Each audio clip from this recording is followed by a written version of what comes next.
Apie sunkiausią traumą, tai ko gero pas mane sunkiausia trauma būtų tai pečio išnirimas ir tokiam lygiai, kad praktiškai raumenys nebelaiko jau ir nuo kiekvieno stipresnio smūgio arba timtelimo, reikia stipriai griūti ir tada išnirsta visas petys, bet visą laimę, kad dar sugrįžta į savo vietą.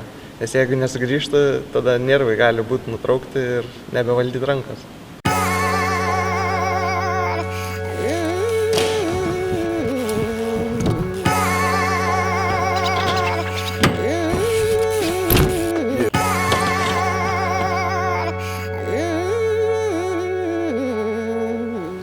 Pradėjau prieš 5, man atrodo, metus.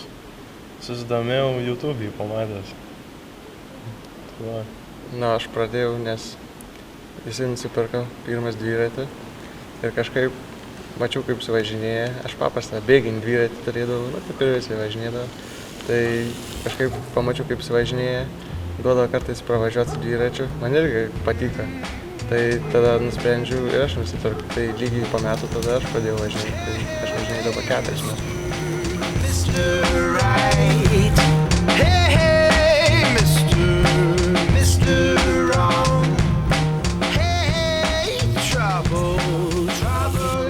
Tiesiog gyvenimo būdas toks yra. Tiesiog negali nevažinėti šito dviračiu, nes labai didelį malonumą jaučiam važinėdami. Ir tiesiog be to gyventi neišeina. Čia tas pas, gal ir netiks palyginimas, bet kai pradedi simkų pakelį, kai įsigliaudai, tai turi pabaigti iki galo. Tai čia maždaug panašus, jeigu pamėgini važiuoti, kažkas išeina, tai jis nori daugiau ir daugiau. Nori progresuoti, tobulėti. Taip, ir kai tobulėjai, tada žiūri, draugų ratas didėja su panašiais norais ir tada savo jėgas gali išbandyti. Ir vis tiek, šitas sportas ypatingas to, kad keliauji, pamatai naujų vietų, susipažįsti su naujomis žmonėmis ir tiesiog smagu.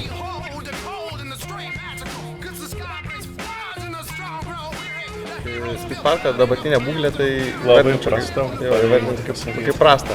Nors prieš metus dar savivaldybė buvo skirus lėšų, jog sutvarkyti, tai buvo padaryta, bet buvo padaryta be mūsų žinios, nuperkant prastą dangą ir darbai tiesiog buvo atliekami nekokybiškai. Todėl tas darbas jau po metų jau nebesimato jo rezultatų, dabar vėl reikia lėšų ir kadangi prieš metus jau taisė, tai liktai sako, liktais jau viskas, pinigų nebėra.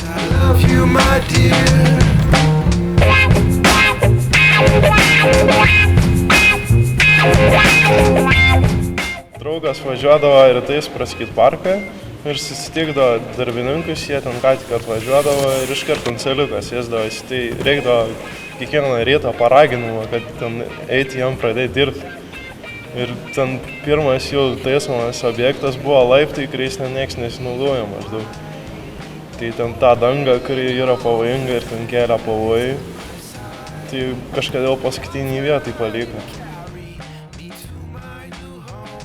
Šiaip dažniausiai pradėję darbą, jie jį baigdavo Alubarį, kuris yra iš maždaug 200 metrų nuo skateparko.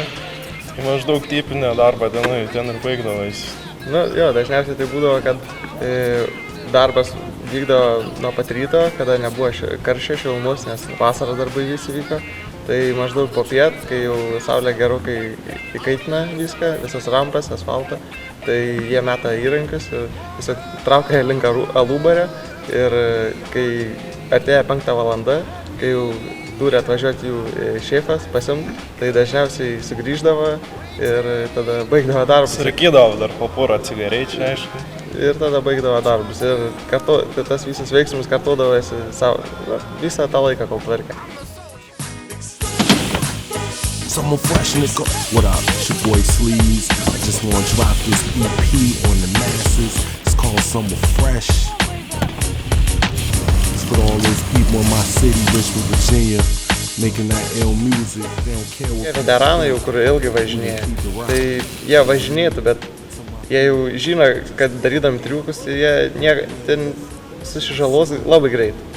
o tie mažieji, tai gal jų tėvai tiesiog neleidžia. Net nepradeda žodžiu. Jo, net nepradeda, nes atveda šiaip mažus vaikus, tokius, kurie galėtų jau užsiminėti tokiu sportu, tai apveda, tėvai patys pasižiūri, kokią būklę ir tiesiog, man atrodo, nusprendžia nepirkti jums tų priemonių arba nupirkti dviratį kokį nors, nes didesni ratai neužkliūna už tokius kelių. Nu, to ir baigėsi. Someone fresh, nigga. What up? It's your boy Sleeves. I just wanna drop this EP on the masses. It's called Someone Fresh. Tas skateparkas pastatytas tokiam rajone, kur forsai kitaip vadinami, ten žmonės mėgstant sportinę aprangą, kitaip sakant, ten jų mėgiama vieta, parkelis, ir apskritai žmonės ten vaikšto, tai... Ir taip gyvena savitą gyvenimo stilium, ir ten geria, rūka ir ten problemų ieško. Jo, dažniausiai būna, šiaip problemų ieško, bet būna rimtesnių ten, kur su peiliais arba su netgi šautuvais vaikšto, bet rimtesnių atvejų kol kas dar nebuvo su mumis. Kai pasistato naują skateparką, vis atsiranda naujų žmonių, kurie važinėja. Ir motyvuoja tiesiog važinėti. Taip, vyksta varžybos, žmonės ateina pasižiūrėti, kas čia per renginys, susipažįsta ir galbūt vaikus savo paskatina irgi užsiimti šitą sportą, tai taip ir populiarėja. O kur valdžia nieko nesirūpina, netvarko, tai automatiškai ir išnyksta. Mes dalyvaujam praktiškai beveik kiekvienose varžybose, kurios būna arčiau ir jeigu leidžia laikas, aišku, ir ištekliai nuvykti.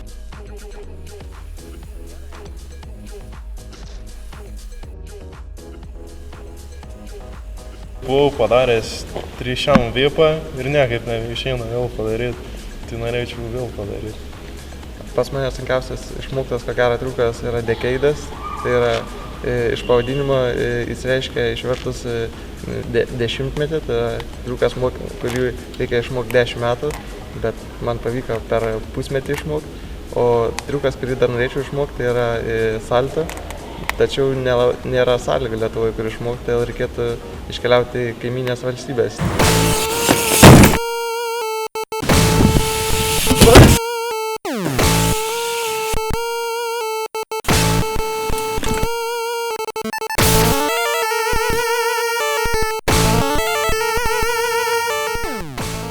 Dažniausiai važinėja apie 12-10 žmonių, bet viskas keičiasi, nes vyresni išvažiuoja mokytis į užsienį arba į kitus miestus, tai jų vietą perima jaunesni ir taip keičiasi kartos, bet tikėkimės, kad nemažės laikui bėgant, nes visą laiką reikia po savęs kažką patikti.